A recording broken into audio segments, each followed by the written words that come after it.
Pessoal. Boa tarde. Todos conseguem me ouvir? Sim. Beleza. E aí, pessoal, tranquilo? Espero que todos estejam bem. Hoje, meu nome é Guilherme Bonaldo, sou cientista de dados aqui na Tembu. E hoje eu vou apresentar para vocês um webcast de indústria inteligente, falar sobre eficiência energética e mostrar um case de sucesso nosso, que até foi premiado recentemente, da Hidrovias, né, da nosso parceiro aí. E antes de começar a apresentação, eu queria dar alguns recados, né? A primeira coisa é que a gente vai enviar a gravação e a apresentação do webcast por e-mail, né? Então, quem não cadastrou e-mail pode deixar no chat aí, que depois o Gabriel vai colher esses e-mails para a gente conseguir enviar as apresentações.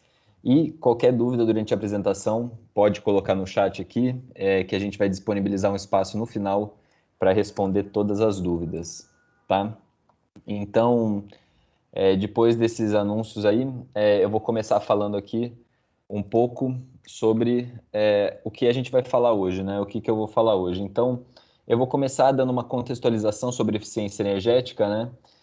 Falar um pouco de como otimizar o consumo de energia, né? Mais aplicado, assim como que a gente aborda esses tipos de problema de otimização energética. Vou falar do caso de sucesso da nossa parceira da Hidrovias, o caso que foi premiado, e depois vou comentar um pouco de como implementar isso e quais são os passos para a gente desenvolver uma estratégia aí de otimização energética, de indústria inteligente de sucesso, tá?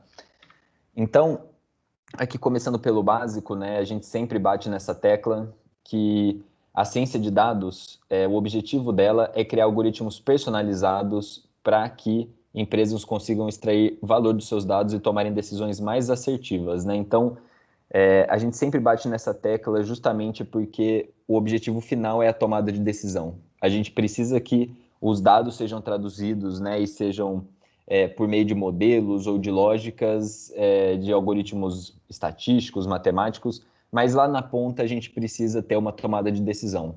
A gente precisa que esses algoritmos impactem o negócio e impactem as pessoas que estão utilizando eles, né? Então, acima de tudo, independente de indústria inteligente, de otimização energética, a gente tem que sempre ter esse norte para a ciência de dados.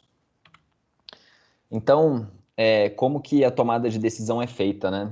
A gente tem diversos pontos para tomada de decisão. A gente tem a tomada de decisão, né, o analytics descritivo, que busca responder o que aconteceu, né? Ele olha para o passado, geralmente é o analytics mais praticado aí nas empresas. Ele olha para o passado e tenta entender a partir dos dados as coisas que aconteceram, por que aconteceram e tirar alguns insights disso tudo. Então, tem a parte diagnóstica, né, que é por que aconteceu. Então, também é um tipo de analytics que pode ajudar na tomada de decisão aí, né, porque se a gente conseguir entender os erros do passado e o que aconteceu no passado, talvez isso sirva também para ser implementado no futuro. Tem a parte preditiva, né, que tenta responder o que vai acontecer, né? Então, aqui a gente tenta fazer um forecast, a gente tenta prever alguns passos à frente para realmente conseguir tomar decisões olhando para o futuro, né? E tem a parte prescritiva, que é, depois que eu sei o que vai acontecer, o que eu tenho que fazer, né? Que ações eu tenho que tomar e que decisões eu tenho que tomar para conseguir realizar, né? Para conseguir contornar o problema ou para conseguir tomar a melhor decisão. E aqui dentro da prescritiva, a gente tem dois tipos, né? Que é o suporte na tomada de decisão. Então, a gente está olhando justamente para a tomada de decisão, um apoio aí, vamos dizer, para a pessoa que está interfaceando com esses algoritmos, né? E a gente pode ter também a automação da decisão, né? Então, esses algoritmos, eles mesmos tomam a decisão. A gente pode pensar numa análise de crédito, por exemplo, que não precisa ter uma pessoa lá aprovando o crédito ou não, né? Muitos bancos hoje em dia fazem isso por meio de modelos e eles mesmos já tomam a decisão e já permitem com que as pessoas tenham crédito aprovado ou não. Em outros casos, essa ação não pode ser deixada totalmente na mão do modelos, né? A gente tem que ter uma redundância para tudo isso, então a prescritiva também consegue auxiliar um passo atrás, né, antes da ação. auxiliar na tomada de decisão. E tudo isso, claro, né, a gente tem como base os dados para extrair todos esses tipos de insight, né? Então, contextualizando um pouco da indústria inteligente, né, quando todos os fabricantes, né, e toda a parte da indústria começou a se tornar mais orientado a dados, né, com o uso de historiadores, PLCs, dispositivos IoT, entre outros, né, a gente consegue, a partir disso, ter nesses sistemas de produção, ter informações para realizar análise especializada desses processos, né, e a grande vantagem que a gente tem aqui é a informação em tempo real. Então, a gente consegue ter uma visão em tempo real de como que está o desempenho da indústria, né? Como está o desempenho do equipamento específico e conseguir tomar decisões mais rápidas, né? Então, a indústria já tem tido um grande direcionamento aí para o uso de dados, né? Isso aqui não é novidade para quem é da área industrial, sempre se coletou dados e sempre se analisou, né? Tanto para os controles, para fazer controle do processo, enfim, N outras coisas. É muito interessante e é muito necessário até ter essa coleta de dados, né? Então, a gente tem que aí a indústria tem esses dados, muitas vezes são de difícil acesso, muitas vezes eles estão mais disponíveis, mas já se tem esse entendimento da coleta de dados, né? E como que a gente pensa aqui a ciência de dados, né, algoritmos de machine learning encaixados nesse contexto? Então, a gente tem aí uma linha de produção, né, a gente pode ter uma máquina e tudo isso está mandando os dados, né, e os sensores estão mandando os dados para um historiador ali e depois a gente pode ter esse historiador, né, colocando esses dados na nuvem, enfim, mas armazenando esses dados em algum lugar acessível, né, pelos modelos e por pessoas. Então, nisso, a gente pode plugar, a partir desses dados eles estarem aí, vamos dizer assim, numa forma ideal para o modelo, a gente consegue plugar um modelo de machine learning ou um modelo estatístico, enfim, qualquer tipo de modelo que a gente desenvolver. E, é claro, ter sempre na ponta aqui alertas e dashboards, né? Porque na maioria dos casos é assim que as pessoas vão interagir com esse tipo de modelo, é assim que as pessoas vão interagir com essa solução, né? Como muitas vezes a gente não está falando da tomada de decisão direta, né? Apesar de que eu ter explicado que isso pode acontecer, se a tomada de decisão é direta, a gente pode ter um dashboard explicando como que as decisões foram tomadas, né? Se a tomada de decisão não é direta, né? Assim, a ação não é direta pelo modelo, né? Não é o modelo que está tomando a ação lá na ponta, a gente também vai precisar de dashboards para a pessoa que está tomando a decisão e a ação mesmo, ela consiga julgar aí o que o modelo está falando e ter mais uma camada de redundância para conseguir realmente tomar essa ação. Então, aqui a gente vê um estudo da Gartner, né? Então, a gente vê todas as iniciativas que a indústria está fazendo, vamos dizer assim, em termos de tecnologia, né, de indústria inteligente, e a gente pode perceber que, em primeiro lugar aqui, né, tanto como implementado ou planejado para implementar, a gente tem a parte de otimização, né?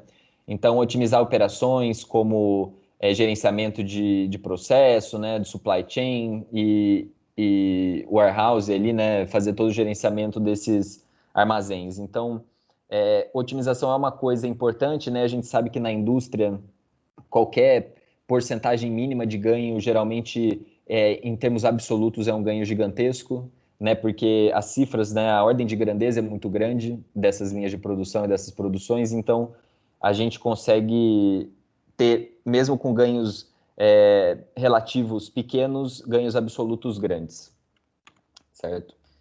Então, a gente percebeu que a otimização energética ali é uma coisa, né? Essa parte de otimização é uma coisa que a indústria está olhando muito e realmente isso ajuda muito todas essas empresas.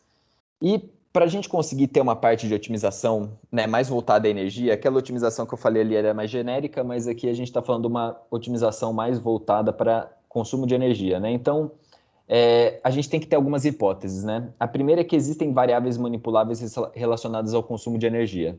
Isso aqui eu vou explicar um pouco mais para frente, mas o que a gente está querendo dizer é o seguinte: as pessoas conseguem colocar a mão no sistema e mudar ele a ponto de que o melhor ponto seja encontrado, né? Porque se a pessoa não conseguir controlar o sistema, né? Vamos dizer que a gente está querendo economizar o consumo de ar-condicionado. Se a pessoa não tem um controle para ligar ou desligar o ar-condicionado ou mudar a temperatura dele, de nada vai adiantar a gente fazer um processo de otimização, né? Porque aí a gente não vai ter controle sobre o sistema.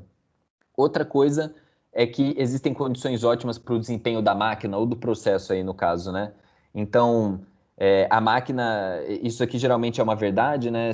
Quase 100% das vezes aí, mas existem condições que a máquina está operando, né? Que é em capacidade ótima. Geralmente, quando a gente fala, por exemplo, de motor, a gente sabe que tem umas faixas de operação que ele opera que são mais energeticamente mais favoráveis, então a gente precisa que isso exista. E na maioria das vezes existe, né? São raríssimos casos que não existe. Mas outra coisa é que a gente precisa ter uma correlação entre as variáveis de processo, e aqui eu digo as variáveis de processo, as variáveis que a gente está medindo, né?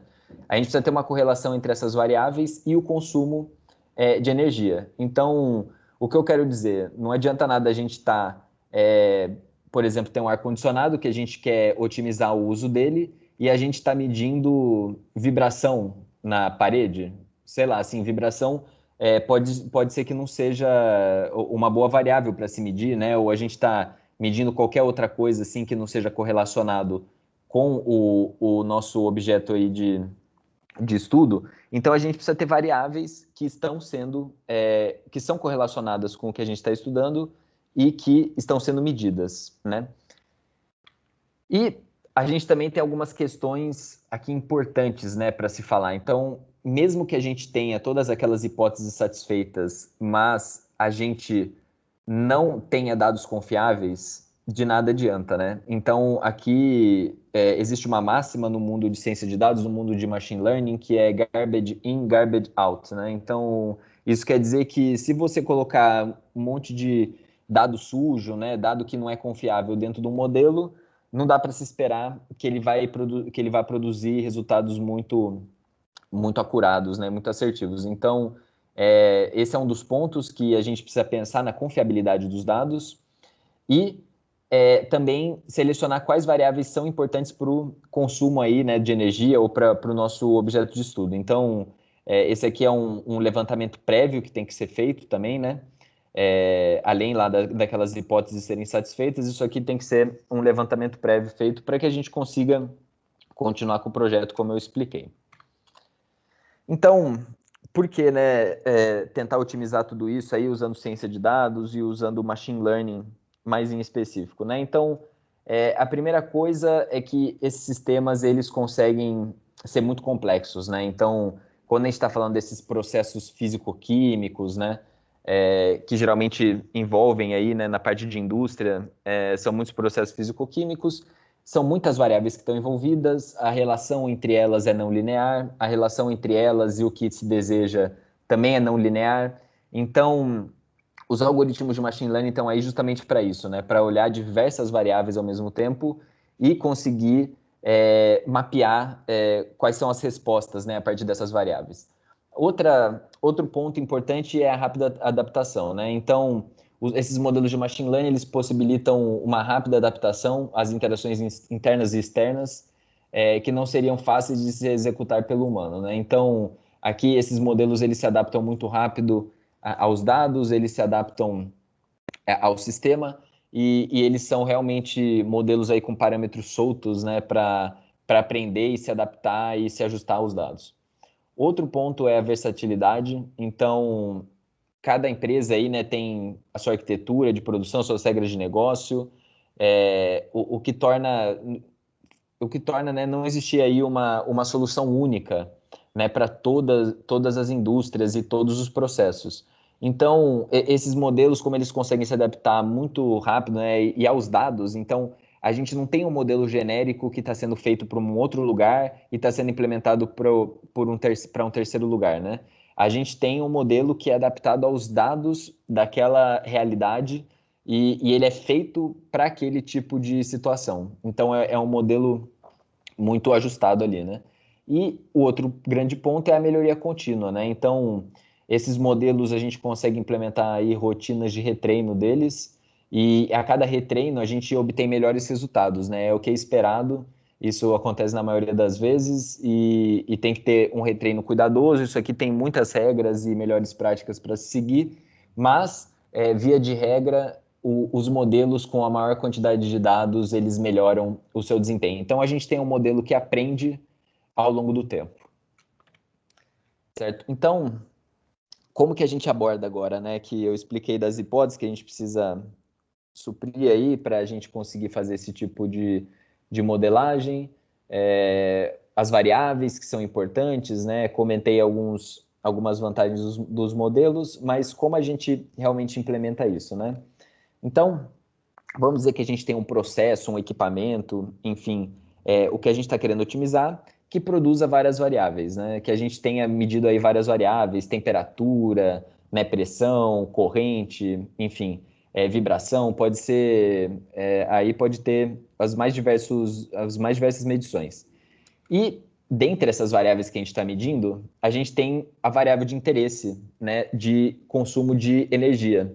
Aí, então, a gente pode ser consumo aí de combustível, energia elétrica, vapor, né? Cada realidade é uma, mas a gente tem sempre a medição dessa variável aí, alvo que a gente está querendo otimizar, certo? Então, a partir dessas variáveis, a gente vai falar assim, tá bom, a gente tem aqui na ponta a energia que a gente está querendo, né, o consumo que a gente está querendo otimizar, e a gente precisa daquelas variáveis correlacionadas que eu expliquei anteriormente, né? Então, é feito um levantamento e a gente encontra essas variáveis que estão correlacionadas, né? Que não necessariamente são todas, é até esperado que não sejam todas as variáveis medidas, mas a gente conseguiu aí encontrar 3 variáveis que estão relacionadas ao consumo de energia. Só que, dentro dessas, a gente vai ter que encontrar a variável que a gente pode mexer, né? Então, por exemplo, nesse caso aí do ar-condicionado, a gente tem, por exemplo, temperatura ambiente, é uma variável importante, né? A temperatura, por exemplo, para fora do prédio, por exemplo, ela é importante, porque quanto mais alta a temperatura fora, mais o ar-condicionado dentro vai ter que trabalhar, né? Mas a gente não consegue mexer na temperatura de fora. A gente consegue mexer na potência do ar, a gente consegue ligar e desligar. Então, a gente tem que entender quais variáveis a gente consegue manipular.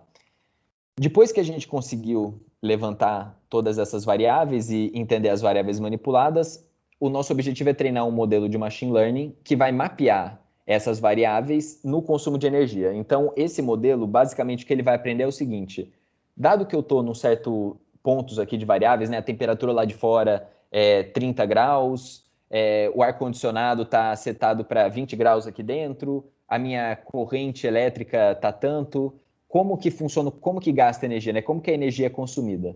Então, a grande finalidade desse modelo é conseguir mapear esse caso. Então, ele vai mapear essas variáveis de entrada para o consumo de energia. E depois que a gente tem esse modelo muito bem treinado, o que a gente tem de hipótese é que esse modelo ele entendeu bem como o consumo de energia fica em relação às variáveis, né? Como que ele se comporta em relação a essas variáveis que a gente estudou. E como a gente tem uma variável que é manipulada, a gente pode, a partir das variáveis que estão fixadas, né, que a gente não consegue manipular, e elas são dadas aí pela temperatura do ambiente, né, como o exemplo que eu dei, e entre outras, né, a corrente, que são coisas que a gente, por exemplo, não consegue manipular, a gente busca, a gente deixa elas fixas e busca na variável manipulada, a gente faz uma busca, né, faz um range ali, a gente coloca um range de busca até encontrar o ponto ótimo onde o consumo estará otimizado, né? Então, basicamente, a gente deixa fixas as variáveis que a gente não pode manipular, a gente mexe na variável que a gente pode manipular, e o próprio modelo já entende, a partir do que a gente está mexendo, como que vai responder ao consumo, a gente acha o ponto ótimo e entrega, por exemplo, assim, ó, coloca aí o ar-condicionado em tantos graus, né? Ou desliga o ar, enfim. E o modelo ele vai achar de acordo com o melhor consumo e melhores objetivos. É claro que aqui eu estou falando de uma versão mais simplificada, às vezes existem outros objetivos a serem também minimizados, algumas outras variáveis que a gente tem que prestar atenção durante esse processo.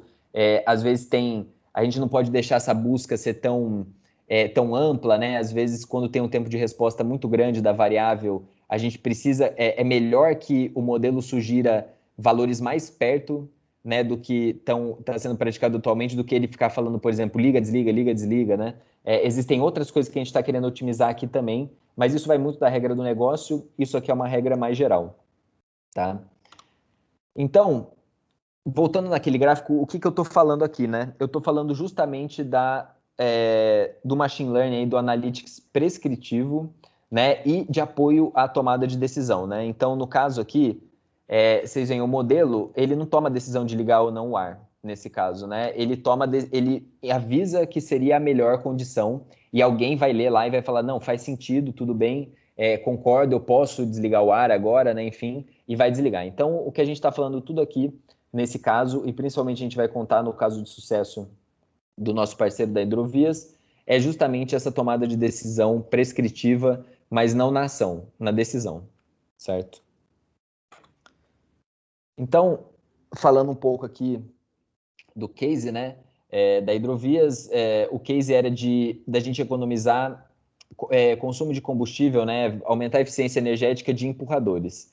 E a gente pode começar perguntando o que são empurradores, né? Então, aqui está uma foto de um empurrador, não necessariamente da Hidrovias, essa é uma imagem genérica, mas um empurrador é esse barquinho que está ali no canto, empurrando justamente todos esses containers aí, né? Que não são containers, tem outro nome, as barcaças, e eles estão empurrando grãos, né? Então, no nosso caso, esses empurradores aí, eles empurram os grãos, né, para levar do rio até o mar, né?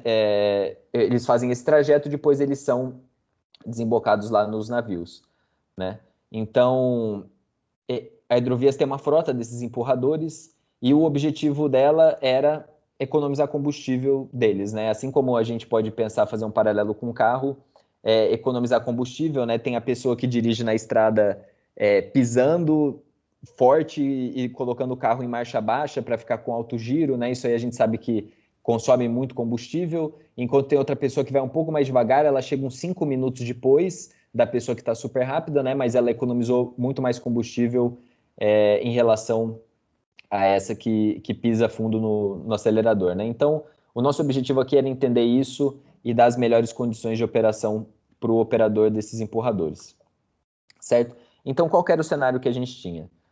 A gente precisava diminuir esse consumo de combustível e esses empurradores, eles produzem 300 variáveis a cada 5 minutos, né? Então, desde profundidade do rio, né, um monte de variáveis que são medidas aí de vento, né, e consumo, é claro, de combustível, eles produzem todas essas variáveis e a gente consegue passar isso por um modelo daquele jeito, do mesmo jeito que eu expliquei antes, né? É claro que a gente não usou as 300 variáveis no modelo, algumas variáveis foram selecionadas, né? E o que a gente quer é dar as melhores condições operacionais para o operador, né? Desliga o motor, liga outro motor, enfim, baixa a potência. Então, qual que é aqui nosso caso, né? Ilustrar o nosso caso aqui que a gente atuou. A gente tem lá o nosso empurrador, nele a gente mede diversas variáveis, né? Essas variáveis passam por um modelo e do mesmo jeito que eu expliquei, esse modelo ele dá sugestões. É claro que aqui tem mais de uma variável manipulada, né? Então o operador ele pode mexer em diversas variáveis, o capitão do navio, né? Mas ele tenta buscar nessas variáveis a melhor condição para consumo de combustível. Então, o que a gente tem lá na ponta é um dashboard lá para o capitão do navio, né? E nesse dashboard ele consegue ter uma visibilidade do consumo, das sugestões e como que está o sistema dele, né? Porque aqui nesse dashboard, nesse caso, não foi só o modelo que foi que está dando a resposta nele, né? O capitão também tinha interesse de ter outras visões e ter outras informações a respeito do trajeto dele que eram importantes para ele, né? Então, falando um pouco aqui de arquitetura bem por cima, né? A gente tem diversos empurradores aqui na esquerda. Cada um deles tem uma base de dados, né? Que chegam os dados dos sensores, né? Nesses empurradores estão instalados aqui algoritmos em R, né? Que são shines, né? Que são os dashboards. Então, a gente tem aqui os dashboards instalados e esses dashboards fazem uma consulta num algoritmo R aqui que está lá dentro da AWS, né? Então aqui a gente pode ver, a gente tem uma parte on-premise lá nos empurradores, né? E a gente tem uma parte em nuvem, né? Mais especificamente na AWS. Então, a gente tem uma ferramenta aqui que chama Scoop, que faz a captura desses dados que estão nas bases, né, dos sensores. Ela faz a captura e joga no S3, né, que aqui é o repositório, é o lake lá desses empurradores. E com o uso do Presto, que é uma ferramenta aí para fazer queries, né, em bases de dados, e o Glue lá da AWS, né, que é para gerenciar metadados, gerenciar tabelas em data lakes, um algoritmo em R coleta esses dados, faz as predições para os empurradores e retorna aqui as informações para serem consumidas pelo dashboard que está lá na embarcação.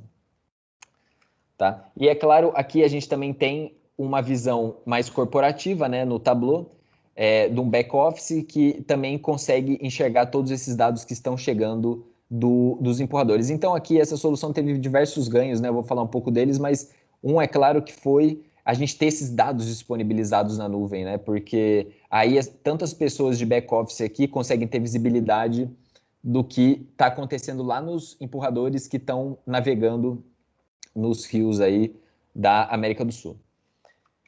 Então, falando de ganhos aqui, né? A gente tem informações disponibilizadas ao capitão para a tomada de decisão, então a gente dá essas sugestões para ele, a gente dá outras informações também para ele tomar a decisão, né, sobre a viagem dele, sobre como está o consumo da embarcação dele, e é claro que isso ajuda, né? Os capitães têm muito conhecimento aí empírico de como se comporta, né, esses empurradores, então essas informações, não só o modelo, mas as informações também são muito importantes para eles.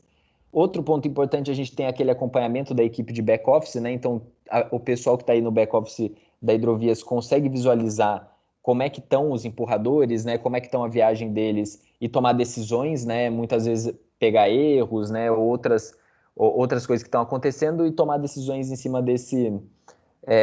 desses dados, né? E é claro que a gente, com isso, ganha agilidade e visibilidade, né? Que são as coisas, uma das mais importantes aí, quando a gente fala em dados, né, em tomada de decisão, é conseguir tomar decisão rápido, né, com os dados disponíveis, confiáveis e ter a visibilidade de um todo. Né? E a gente fez aqui alguns estudos prévios, né? Esses estudos aqui são muito prévios ainda, mas a gente conseguiu encontrar até 5% de economia de combustível anual nos empurradores da frota, né? Então, é claro que aqui a gente tem que fazer mais viagens, estatisticamente a gente tem que refinar a análise, mas isso já é bem promissor, essa economia, vamos dizer assim, potencial que a gente está analisando. E assim, querendo falar um pouco, esses 5% às vezes pode parecer pouco, que nem eu falei, né? Mas quando você tem números absolutos muito grandes, né? Como milhões de reais gastos em combustível, 5% é uma vitória gigantesca, né? Então, e também, assim, aqui a gente tem duas expectativas, né? As pessoas que não estão vinculadas aí ao ambiente industrial podem achar que 5% é pouco e tem essa explicação de realmente o número absoluto ser muito grande e mesmo o número relativo sendo pequeno. E pessoas que estão ligadas à indústria acham que esse número é irreal, né? Porque ele é muito grande. Geralmente, quando a gente faz otimização em processos, em outros lugares, a gente está acostumado a ver menos de 1% de melhora, que já é super comemorado, né? 1% já é um milagre, assim, para ser comemorado. Mas esse número, ele não essa ordem de grandeza de 5%, ela não é irreal, visto muitas coisas que a gente vê aí no mundo de machine learning, né? Principalmente reports aí da Gartner, de outras consultorias, que mostram que muitas vezes esses algoritmos melhoram em grandezas de 10%, 20% o consumo de energia ou a melhora no processo, né? A gente até tem um caso muito famoso no Google, que utilizou algoritmos de machine learning para o resfriamento dos data centers deles, e eles obtiveram 30% de economia de energia, né, no resfriamento de data center deles. Então, esse número não é irreal, esse número é bem pé no chão, assim, e é uma coisa muito factível de ser alcançada. Né? Então, agora saindo um pouco aqui da parte de otimização energética, indo um pouco para o processo de desenvolvimento, né? Como é que a gente implementa esse tipo de solução, né? Então, a gente tem aqui duas grandes partes, né? E essas partes elas são divididas aí, vamos dizer, em 5 etapas menores, né? 5 subdivisões. Então, primeiro a gente tem uma parte aí de conexão, né? Que é extrair os dados e armazenar os dados. Então, a gente elabora toda essa conexão e a gente tem uma segunda etapa aqui de tomada de decisão, onde a gente vai processar esses dados, treinar o modelo e fazer a operacionalização desse modelo, né? Então, são duas etapas distintas, né? Uma é mais realmente de engenharia de dados, você pegar extrair os dados, armazenar, deixar tudo certo para o modelo consumir, e o resto aqui a gente tem tanto ciência quanto engenharia e visualização, né? Então, todas as áreas aí trabalhando em sinergia para entregar essa solução. Então, começando pela primeira aqui, para extrair os dados, né? Bom, a gente tem diversas maneiras de extrair os dados, cada caso é um caso, mas vamos dizer um caso mais padrão aqui, que a gente tem os sensores, todos eles mandando para um gateway, né, os dados, e esse gateway mandando para... e esse gateway pegando esses dados, né? Então, a gente está centralizando todas as informações.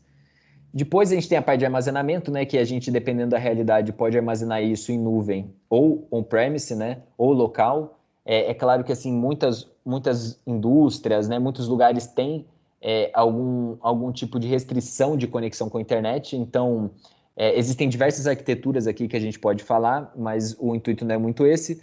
O importante é que a gente pode armazenar tanto na nuvem quanto local. E esses armazenamentos são muito baratos, né? Eles custam centavos, né, a dezenas de dólares por mês, quando muito. E é possível sempre escolher um que caiba no orçamento da empresa, e isso é muito fácil. Geralmente, essa é a parte mais tranquila que tem. Depois, a gente tem essa parte de processar os dados e treinar o modelo, que vamos dizer assim, é uma parte estritamente aí, de ciência de dados.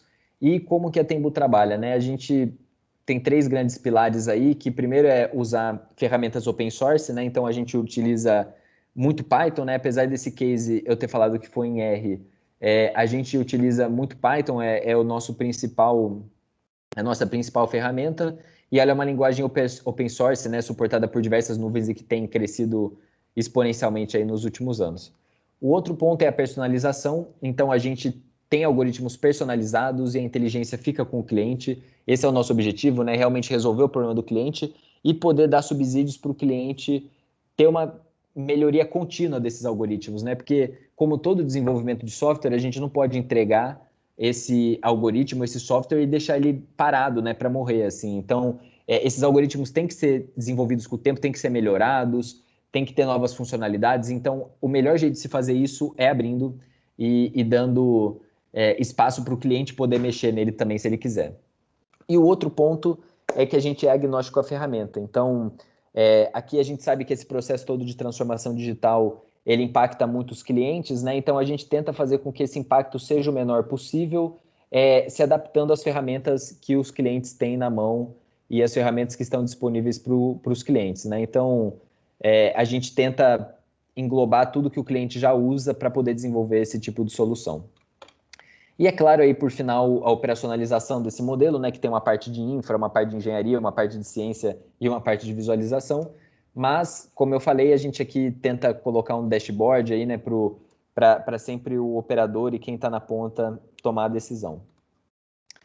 Então, como a gente pode começar, né? Primeiro a gente tem que falar em conectividade, né? Então a gente tem que ter uma certa conexão aí, se a gente estiver falando de IoT, né? Ou se a gente estiver falando de outros tipos de coleta de dados, de PLCs, né? Enfim, a gente tem que ter essa conectividade, a gente tem que conseguir captar esses dados, a gente precisa de sensores ativos, né? Porque esse modelo, apesar de a gente usar base histórica para treinar, ele vai ser operacionalizado e vai precisar de dados em tempo real. Também é muito necessário um apoio da área operacional, porque é aqui que está contido todo o conhecimento, né? Todo o conhecimento operacional, todo o conhecimento aí do processo. Então, a gente precisa de muito apoio, justamente até para eles comprarem a ideia, né? Porque aqui o objetivo desses algoritmos nunca é substituir uma pessoa, e sim ampliar os poderes de uma pessoa, né? Então,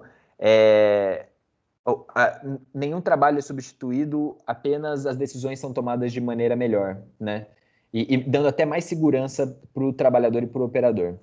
E, é claro, no fim, definir uma arquitetura aí para que isso seja viabilizado dentro da estrutura da empresa. Por fim, aqui a parte de modelagem, né? Uma estratégia que a gente segue muito é realizar um MVP em um equipamento de interesse, né? Então, a gente faz um modelo para um equipamento de interesse, vamos dizer assim, no caso aqui da Hidrovias, a gente faz dando esse exemplo, né, contextualizando, a gente pode fazer um MVP em uma embarcação só, em um empurrador, e depois que esse MVP deu certo, a gente amplia para os outros empurradores, né? E a gente aproveita todo essa qualidade desses modelos, que é a gente conseguir escalar muito fácil, né? Então, a partir do momento que a gente já tem a lógica, já tem a coleta de dados, já tem os modelos que são bons, as variáveis que foram importantes, replicar para máquinas gêmeas é muito fácil e muito rápido, né? Então, isso aqui é uma estratégia que garante tanto uma redução de riscos, né? Porque a gente está fazendo em um equipamento só, então é mais seguro, assim, né? É mais fácil fazer um equipamento para depois escalar. E também a gente tem uma prova que a solução dá certo antes de escalar e ter um investimento grande em torno disso, né? E aqui, terminando a apresentação, né, como que funciona um projeto com a Tembu, né? Então, depois que a gente garantiu tudo aquilo, né, levantou todas as hipóteses, entendeu todo o processo, a gente faz uma definição de escopo e premissas. Então, a gente define se vai ser uma prova de conceito, um MVP ou um projeto, entende a fundo o problema de negócio e define os entregáveis que vão ser feitos aí ao longo do projeto. Depois, a gente tem uma etapa de entrega e análise dos dados, né? Ou seja, a gente precisa coletar esses dados para conseguir fazer as análises e os entendimentos, né, e conseguir iterar e ter dúvidas e responder com o pessoal de negócio. Até por isso é muito importante a gente ter um apoio da área operacional, da área de negócio, junto, né, porque é nessa parte de entendimento dos dados, ninguém melhor do que o pessoal de negócio para entender isso. E, é claro, isso tudo é feito aí com assinatura de um NDA, né, com termo de confidencialidade, tudo aí de acordo com as melhores práticas do mercado. Depois a gente tem uma etapa de modelagem, que engloba esse processo todo de ciência de dados, né? Os entregáveis, a operacionalização do modelo. Então, aqui é a parte que a ciência entra mais forte, desenvolvendo o modelo. E depois a documentação e acompanhamento, né? Então, a gente faz a documentação desse projeto no final e o acompanhamento desse modelo em produção, porque talvez isso seja uma das etapas mais importantes. Foi até um dos pontos que eu bati bastante na tecla na palestra sobre MLOps. Se alguém tiver curiosidade, pode revisitar lá, porque eu discuto bem a fundo esse acompanhamento do modelo de produção. Então, pessoal, basicamente era isso. Muito obrigado pela atenção de vocês. Qualquer dúvida pode mandar no chat. Vou ficar feliz de poder responder a pergunta de vocês. Muito obrigado. Quantas pessoas tem? Boa, parabéns, Guilherme. Muito boa apresentação. Pessoal, eu acabei de ativar o microfone. Alguém tem alguma pergunta? Para não precisar colocar no chat. Vou dar aí 10 segundos. Se ninguém tiver nenhuma pergunta, a gente vai encerrar.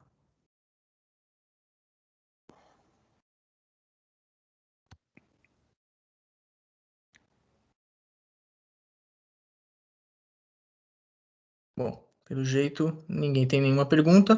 De qualquer jeito, se acabar surgindo alguma dúvida ou qualquer coisa, os nossos contatos estão aí. Pode mandar mensagem para o Guilherme, pode mandar mensagem no nosso contato. Vai ser um prazer responder vocês, tá bom? Guilherme, por favor, pode fazer o encerramento. É isso, pessoal. Muito obrigado pela atenção. Boa tarde para todos. Fiquem bem e vamos em frente. Obrigadão.